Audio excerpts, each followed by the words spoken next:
Hello, everyone, and happy Wednesday. I guess we can say happy hump day, right? It's like the old Camel in the, what show was that? The Geico commercial. Happy hump day. All right, so we've got a hump day show for you. It's Wednesday, 12:15. So we're going to be coming to you live today on Facebook and on YouTube. Today, we're going to talk about how to turn those New Year's resolutions into habits.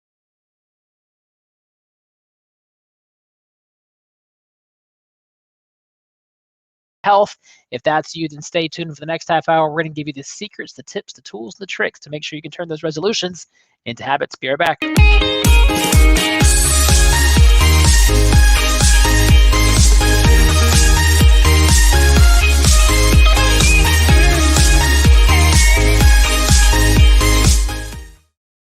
All right, thanks for joining us here today. My name is Rick Bosley. I'm going to be your host.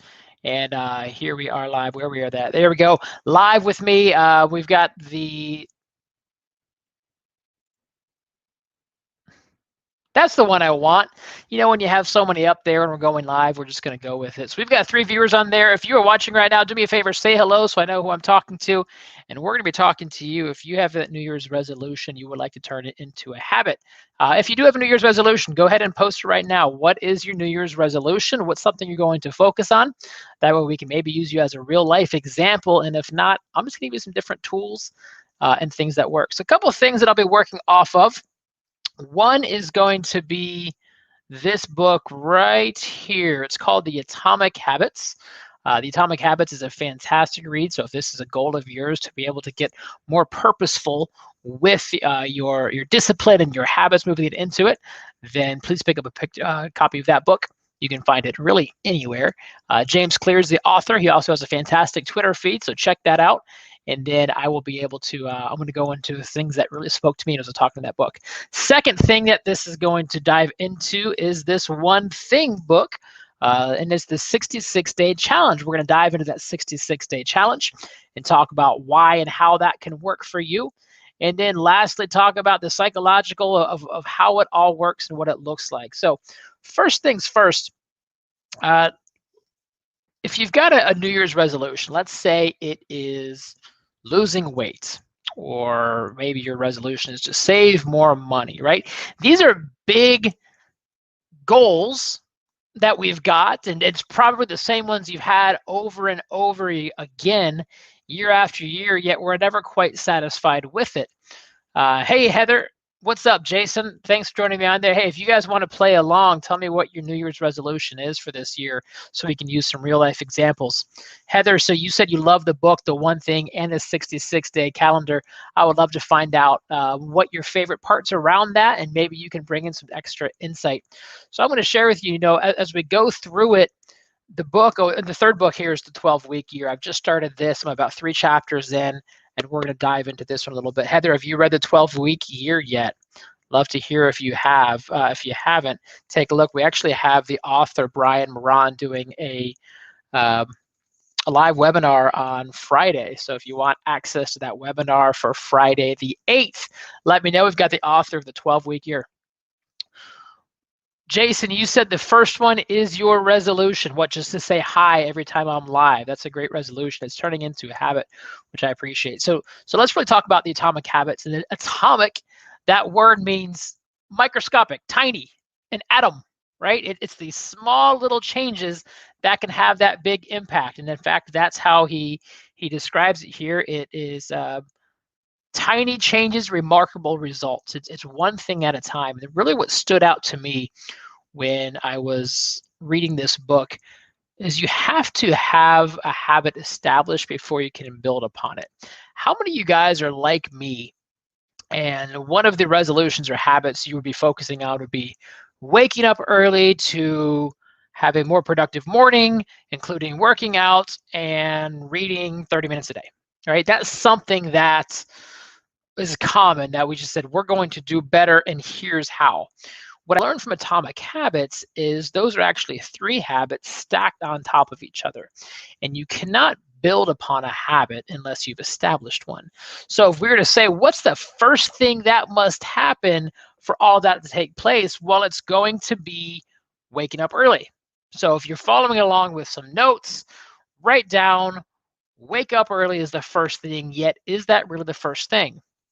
So rhetorically, as you guys are listening to this in your car or your podcast, wherever you're at, you're going, it might not be the first thing because your body is accustomed to getting so many hours of sleep a night. So the first thing isn't waking up at 5. The first thing is going to sleep at 10. If you're used to going to sleep at 12, then you're used to waking up at 7. And that's how your body is going. So Danica Koska, who's the former CEO of MAPS, she shares that your day starts when you go to bed. And we know to have a healthy, prosperous life, we do need to take care of our bodies, which includes getting good sleep. So now we're going, okay, the habit to waking up early to work out and to read actually starts with me going to bed at a certain bedtime. Who would have thought the lessons that we learned from our parents as a wee child still applies to us today as adults? Okay, so now that's a whole different habit in itself, right? So now we're actually not focused on waking up early and working out. What are we focused on? Lights out, eyes out at a certain time. The next thing I learned from this book was how you've got good habits and bad habits. We all have habits, right? So you've got good habits, you've got the bad habits. We've got to say, what are the habits? How can we identify them? So going to bed late would be a bad habit for this instance. What are you doing from 10 to midnight? You might be watching TV, you might be working late, you might be doing other things. So you've got to say, we've got to put resistance between us and the bad habits. So resistance between us and the bad habits is going to be, if it is that we are staying up late and binge watching, then we've got to make a rule, whether you're going to be disciplined to follow a rule that says you can't watch TV unless you know exactly what you're watching. So no more mindlessly browsing. They might say you've got to go, put the remote in a completely different side of the house. So if you really want to watch TV, you got to get up out of bed. It's cold here in Orlando. I say cold, it's 46 degrees. It's cold enough. Heather, you said you're going to jump off. Hey, I appreciate you jumping on, sticking to the calendar. I'll make sure I touch on that. In fact, Heather, this Friday, I'm doing some group coaching, and we're talking about time blocking 4-1. So 8:30 Eastern, join me for that, and we'll see you again there. So yeah, we've got to put resistance between you and the bad habits. It says if you really want to watch TV, you've got to get up out of bed, walk across the house, open it up, and the whole way you've got a little bit of guilt, right? So that's resistance between you and a bad habit. What is going to be, relief between you and a good habit? Well, here's another example of what worked for me, and this was specific to this example. Waking up early was the goal. Well, when I sleep next to my phone, number one, I'm up late doing this, whether it's playing goofy games or mindlessly on social media, and it's just, not only is it bad at the blue screen of the eyeballs, it's taking away my sleep. So now when I'm purposeful, I just take this phone, put it in the other room. Now it's in the bathroom. That means I'm not going to just mindlessly let my mind wander and let it get distracted or wander and get distracted with that. The second thing it does is when the alarm goes off, I can't go over here subconsciously and turn off that alarm. So now I've got to put the actions in place that will help me to do the good habit or the bad habit. The bad habit, sleeping in, make it harder to sleep in. Put your alarm clock across the room. You'll be able to do that. So here's how we're taking the resolutions and actually making them stick, is you've got to change your patterns. You've got to change your thought process, and you've got to actually take it down to the first domino. So let me share with you here when I talk about the first domino. Here we go. So I've got my book open here. In the One Thing book, they talk about, the whole premise of the One Thing is it is a domino there. I'm going to blow this up to a larger screen. And if you're listening to this, I just drew a domino with the one. A single domino can knock over another domino 1.5 times its size. Richard McKay, what's up, man? Thanks for jumping on. So it can knock over another domino 1.5 times its size. So theoretically, a 2-inch domino can knock over a 3-inch domino. And a 3-inch domino can knock over one that's a 4.5 inch, so on and so forth. When you have this, it's called geometric progression. And we've got it here in the book, and I don't have exactly quoted, but I know by the 57th domino, if you had one, it would be as tall as the moon. There's my moon, there's my stars, right? By the 17th, is something like the Eiffel Tower, or the Leaning Tower of Pisa, right? So it's the Leaning Tower of Pisa. And what you see is when you can focus on the first thing, and you just put that little bit of energy into that first thing, it will take care of the rest. It's going to get that momentum to knock over that second domino. So to wake up early, to work out, to do everything else, man, you're looking at the third, fourth, and fifth dominoes.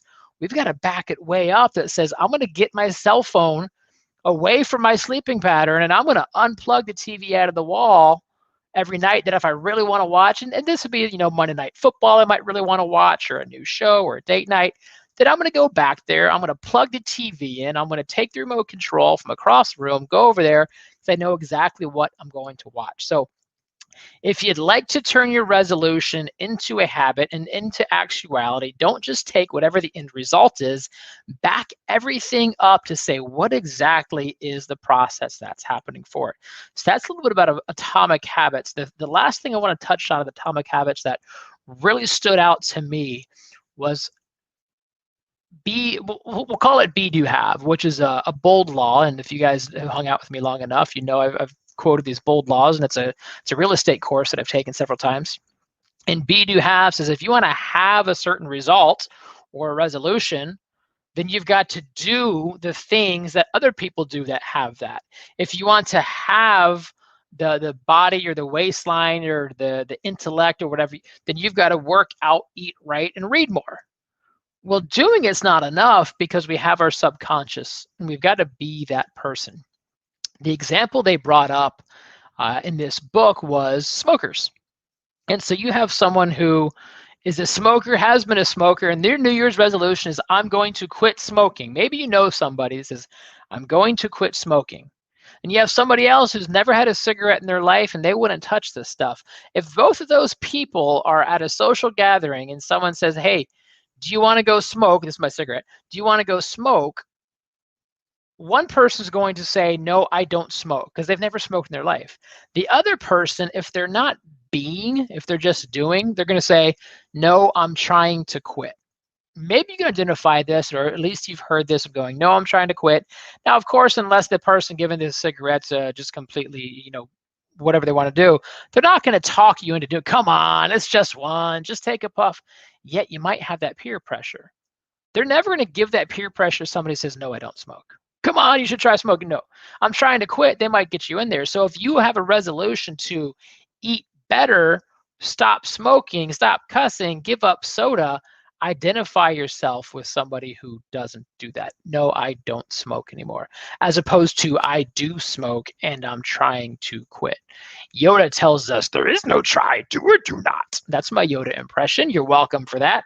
And so if you have this resolution, which is going to give you a different result, having different result, the resolution or the habit's going to be, what are you going to do differently? That's not enough. You have to identify with who are you being? How are you showing up? What's the type of person? Some working out. Instead of waking up early to go to the gym to run a mile a day. Again, we're looking at 2, 3, 4, 5 dominoes. Focus on the first domino, which is wake up. That's it.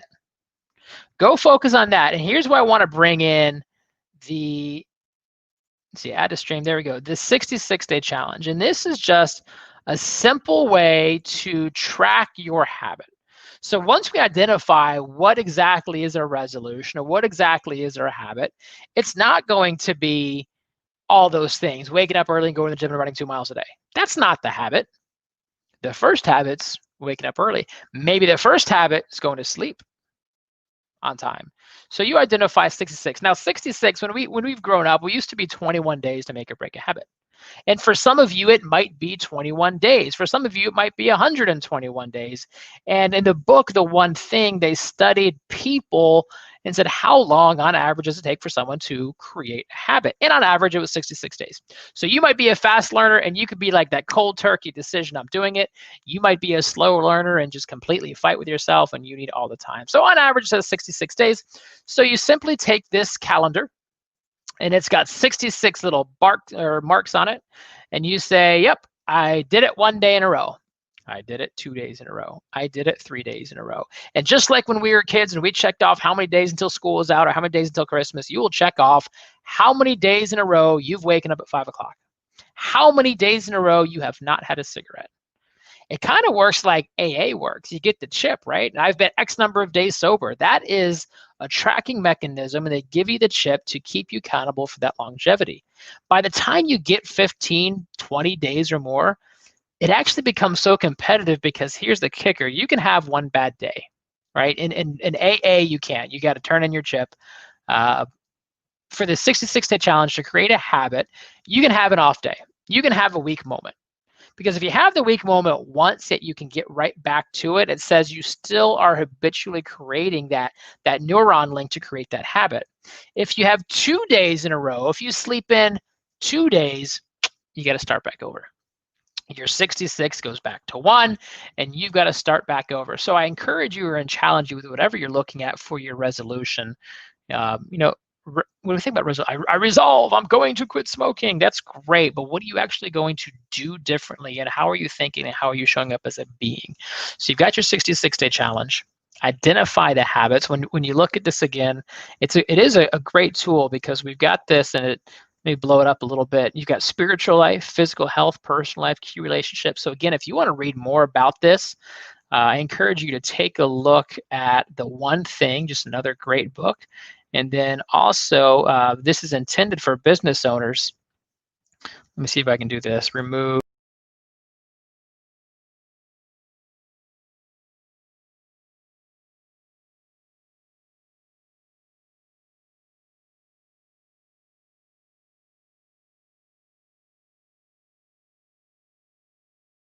Want to go deeper into the 66-day challenge.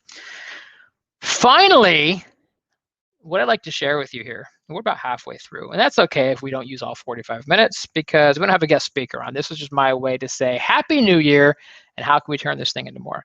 So let's take a look of what really happens. And if you're listening, I'm going to just go ahead and give you the audible version of this. If you're watching, go ahead and watch. But here we are. This is me. Hey, and I'll even put my little party hat on. That's my party streamer. So there's me, and I'm sitting in what is called my comfort zone. Fantastic. We all have it. We all like it. It's warm. It's cozy. It's our comfort zone. We've got to get through out of our comfort zone. And the first layer that we're going to do is get out of our comfort zone. This is going to be right here. It's our habit. And we've got to move our comfort zone. Now, if you stay out of your comfort zone too long, it's stressful. So if you're have a goal to run a marathon and tomorrow you decide to go run 26.2 miles, that's staying out of your comfort zone too long. You're going to add stress. And that's where we go over here of what pushes you back in. And this is going to be stress. It's going to be anxiety. It's going to be frustration. Right? So we've got to identify what are those habits, keep working forward using things like a 66-day challenge. Identifying what those tasks are. I was in a, I'm going to go ahead and share with you guys what this was because I want to make sure my notes are accurate. Where are we at? It might be through education. I took a notes on this, so hold on as I'm going through this, and I apologize I don't have this taken care of already. I might not. There it is. So as we go through this, there you go, limiting beliefs. That's what I was looking for. So you got your comfort zone to habits to limiting beliefs. And the limiting beliefs go back to, again, how are you identifying yourself? Running a marathon. Let's talk about that in terms of a resolution. This year I will run a marathon. Great. What are the habits you need? Well, you've got to eat better, sleep better, exercise more. You've got to get good shoes. You've got to get good clothing equipment. You might get a coach. You're going to follow some models. You have all of these different things you have to run a marathon. That's your resolution. I resolve that I'm going to run a marathon today. Let me get back over here to the homeowner show. There you go. And so we resolve that we're going to run a marathon today. That's going to be the New Year's resolution. Run a marathon. What are the 3 priorities that you must do to actually run a marathon? Well, the first one we already said is going to be eat. Second one is going to be exercise. And the third one's going to be I would say learn, right? And so the strategies then, each one gets 5 strategies. And so this one might be meal prep. This one might be a certain diet that you're going to follow, or regimen. Exercise is going to be how many in that regimen. Learning is going to be with getting a coach, learning about techniques. You're going to create the plan to run and get this resolution. And then with it, each of these things that are new for you, that are outside of your comfort zone, must create a habit. And the habit will or won't happen based on your limiting beliefs. If I say I'm going to run a marathon this year, yet deep down I don't believe I will run a marathon, guess what's going to probably hold me back? My limiting belief. So how do we change a limiting belief? All right. If you're still in the comments, we got a couple of you watching there. How do we actually change a limiting belief? Because it's up here. It's our subconscious. The subconscious owns 95% of what our actions do is through our subconscious. Our limited belief goes through an acronym called POINT-FAR, P-T-F-A-R. So I know that I'm getting into a lot of coaching stuff right now, but it's so important with the mindset. So POINT-FAR. And from a young age to now, we are programmed. We are constantly programmed. Programming comes to us from our surroundings, from our environment, from our conversations we've had in the past, from our experiences we've had in the past. So our programming leads to our thoughts. How we're wired and how we've been programmed leads to how we think. Our thoughts leads to our feelings, right? And that's been a little bit argued of which comes first, the feeling of the thought, the chicken or the egg. The thought leads to the feelings, because first I'm going to think it, then I'm going to say, how do I feel about that thought? So I'm programmed, I have a thought, I have a feeling. Our feelings lead to A. So FAR is A, leads to our action. Based on what I'm thinking and how I feel, I will take action or not take action. That action will give me a result, and that result will give me programming. So let's take exercising. I am programmed that says to have a healthy lifestyle, you must run. I'll make this change a different program. A negative programming. I'm pushing 40. I'm slightly overweight, and if running is hard and bad for my knees, bad for my joints. That's how I'm programmed, because last time I ran, I got shin splints. So that could be a common programming. Well, that's going to be a thought that says, do I want to run? No, of course I don't want to run. I don't feel like running, therefore I won't run. Therefore, I will maintain lethargy. So we've got to pattern interrupt that at some point. And so what is the programming? How can we rewire ourselves? How can we change our thought? So when you hear that negative thought come in, or that thought that's going to pull you away from that New Year's resolution, be aware of it, be cognizant of it, and change that thought. That new thought will lead you to a new feeling, and that new feeling. So that's what we can do. And they say we cannot control our first thought. We can always control our thoughts thereafter. Maybe you've been in a party and we say the filter, right? And you've seen someone, you almost said something, but you knew better, so you withheld it. Congratulations, you've experienced controlling your thoughts, or at least what's said, right? Over time, when you do it over and over and over again, you will be able to control those thoughts. I was talking with a colleague of mine today, and her 66-day challenge is no cursing, no swearing, her 66-day challenge. And today was day one. And about 4 minutes into our conversation, she cursed. And then she cursed that she cursed. And it was very funny. It's like, oh, got to start over. Well, she gets one pass. She's on day one, so you really start there. Yet her thought process was she caught it. She heard herself, and now she's going to be more aware of it. So it's okay if it takes time to build up to concrete these thoughts to be able to change those habits. Limiting beliefs, who you hang out with. If you hang out with a bunch of marathon runners, guess what you're going to start believing? It's possible. It's doable. So check your environment. Maybe your environment, your friends, your family, your coworkers, maybe they're toxic. If you hang out with a bunch of smokers and you've identified yourself as someone who no longer smokes, tell you what, it's going to be tough. So understand your environment. Understand that first domino of what really is going to happen before you're going to stack them. You're not going to stack habits. You're going to find that first habit. Once you have that, you're going to focus on the plan of what's going to happen. You're not just going to wing it and say, I'm going to run a marathon or stop smoking or lose weight. What exactly is that plan? You're going to be disciplined to go out and do it one by one. When you have some stress, anxiety, and frustration, you're going to be aware of it and to get back to your comfort zone. It's fine because, again, if you stay out of your comfort zone too long, we're creating too much stress and you're going to say, I don't like it. Get me out. Get me out. Hey, final thing I want to show you here, then we're going to wrap it up. We talked about geometric progression. And this is from the One Thing again. This talks about the dominoes and how the dominoes can change with their size. And you can see how this goes. Actually, it's 1.5 times size. You can see how quickly this goes up. And this creates this geometric progression. Yet in life, oftentimes, we are looking for these sort of results, aren't we? We're looking for these results right here. And if you're listening, I'm drawing more like a graph, a 1 by 1, 2 by 2, where it goes straight diagonal from the bottom left to the top right. And that's not how it works. And so if your goal is to lose 24 pounds this year, and I'm using a nice round number, then psychologically, here's what we think. We think we're going to lose 2 pounds, 4 pounds, 6 pounds, 8 pounds, 10 pounds. Yet that's not always the case of what works. What works is right here. And at the end, if you keep the track. Well, if it's been 3 months and your goal is to be down 6, yet you're barely down 1, this little area right here in between where you would like to be if everything was linear versus where you are because it's geometrical progression, that's frustrating and that's tiring. And you're thinking, what's the point? It doesn't work. It's my metabolism, or I'm just too addicted, or I've got bad joints, or whatever that could be. And just know that it will work, because if other people can do it, we can do it. And this is a lot of self-talk. So I appreciate you guys giving me the platform here. So I trust this helped you a little bit of, if you had that New Year's resolution, let's take it more than just a declaration that you made with a bottle of champagne and a sparkling in your hands last week on New Year's Eve day.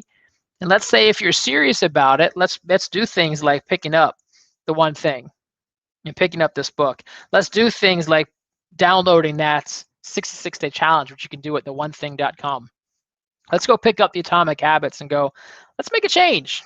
Let's make a change, whatever you want to do.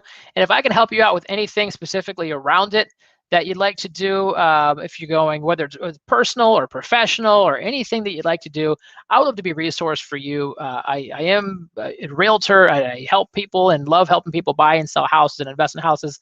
And I'm also a business coach. So through coaching and helping people identify how they can get to that next level and have those breakthroughs. So thanks for giving me the time today. And I want to close out with just sharing you our upcoming January schedule. Very excited for it. Next week, getting back to the homeowner aspect.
These next couple of weeks. Thank you for joining us. Make sure, if you haven't already, subscribe and like and comment. That way you'll be notified every time we go live. But we will be every Wednesday at 12:15. So until next week, have a great day. We'll talk to you soon. Take care.